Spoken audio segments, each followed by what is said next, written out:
Hi guys, welcome back to the channel. Hope everyone had a good Christmas and nice break from work.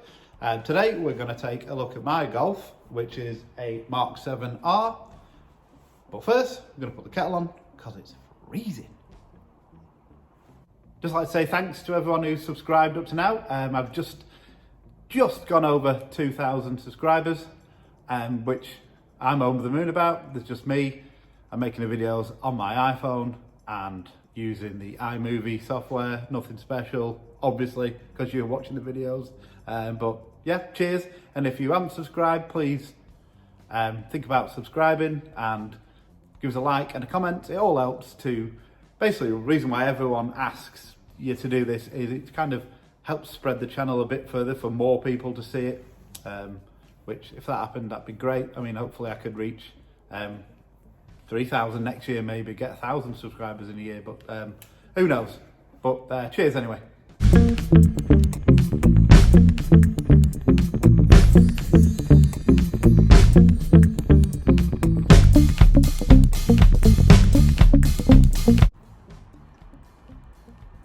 Tuning wise, it's APR stage 2, which in fact is no longer available because they pulled all those tunes.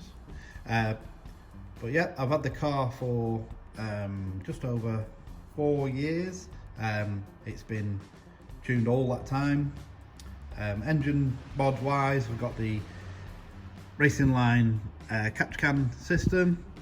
I've got the R600 filter, which I've just took the lid off because I've started to remove it, which I'll tell you about in a minute. This is the updated filter you can get for those filters. The intake pipe. I've got the turbo intake inlet Racingline. I've got a Scorpion downpipe into a full Scorpion resonated system. I did have a non-resonated, but I use the car mainly for track days and some track days in between gear shifts, like your DSG pops or whatever you want to call them. It was at Donington, kept triggering the noise thing, got thrown off the track. But so anyway, so it's resonated now. You got the Racingline muffler, turbo muffler delete, which obviously doesn't do anything for performance wise, but does make it sound a little nicer. I've got the uprated NGK 9 spark plugs in there. I've got the GFP diverter valve. And behind here, not that you can see anything again, is the Racingline front mount intercooler upgrade. And that's pretty much it. Engine wise, pretty simple but effective. Just over 400 horse, 400 odd foot-pound of torque.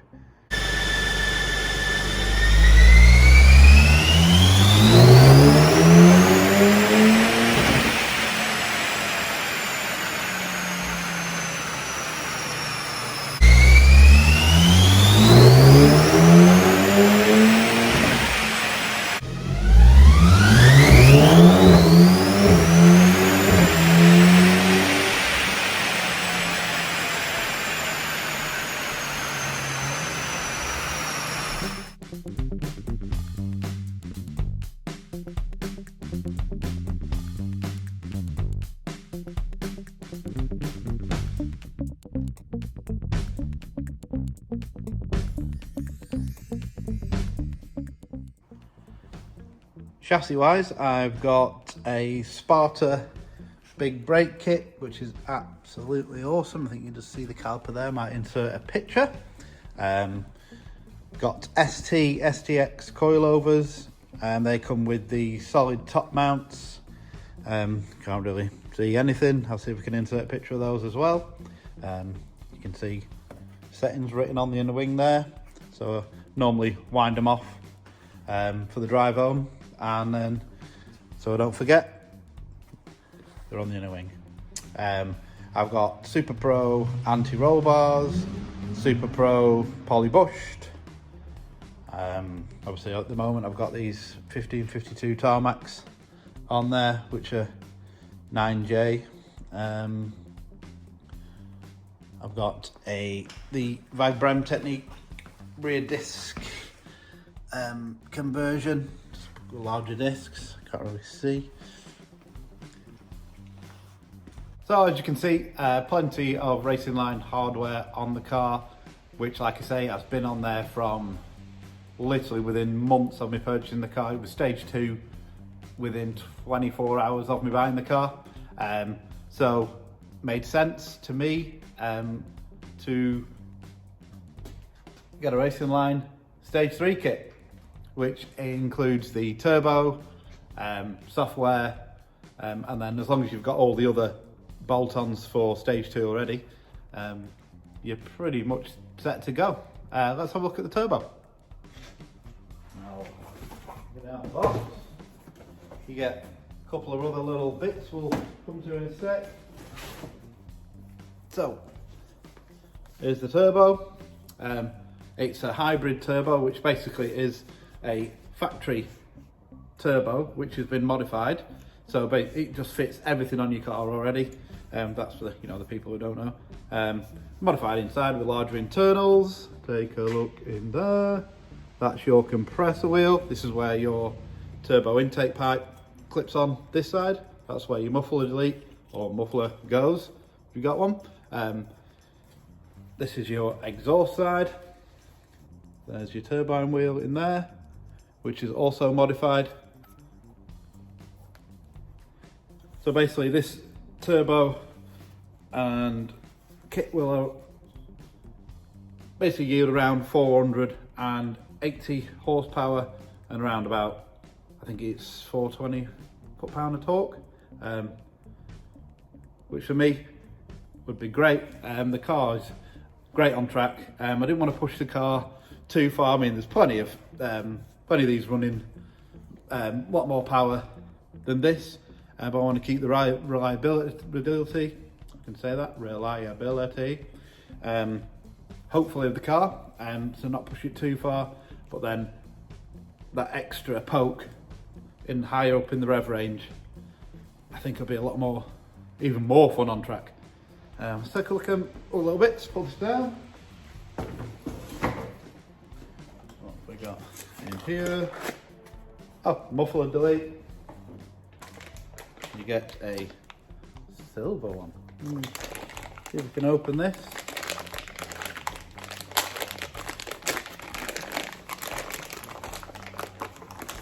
Yep. There's muffler delete. Basically, normally the factory one has got like a baffle in there that cuts some sound out. But yeah, it says stage 3 on there. Is that the right way around? I'm using the camera, I don't know. But yeah, silver, because you're special. And take it, this is the intake pipe. Yeah. So, yeah, silver stage 3 turbo inlet. I'm guessing because the inlet side of the turbo is now bigger than this. Slightly bigger, could be totally wrong. Someone tell me in the comments. It's the first time I've got it out of the box, but yeah, I'm guessing it is.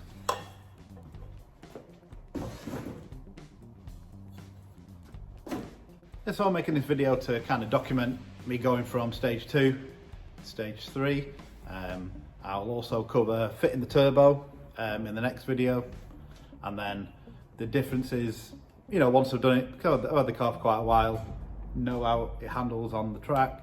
I've got a track day booked for the 27th of January, so I'll have it all fitted for then. We'll go out on track, see what it's like, but also in the daily sort of driven scenarios. Not that I've actually used this car loads recently due to family things. It's literally not moved for over 12 months, which is kind of a shame. So we're going to get back into it, and you can follow the journey from me going from stage 2, stage 3, fitting it, driving it, tracking it, see what it's like. Oh, we might do just a little bit of drag racing, just to see what it runs. I'll also be doing some maintenance to the car, oil change, DSG box change, oil change, Haldex, clean the filter out the rear, oil changes, and a general check over before the track day. Well, that's it for this video, guys. I'm off to get another brew, eat some more of my Christmas chocolate, and then I think I might have a beer.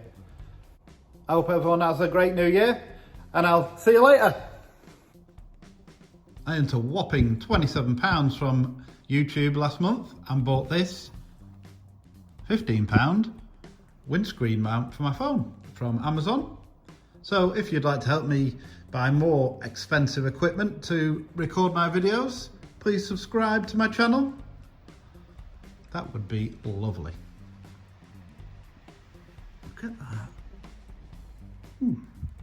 Quality item.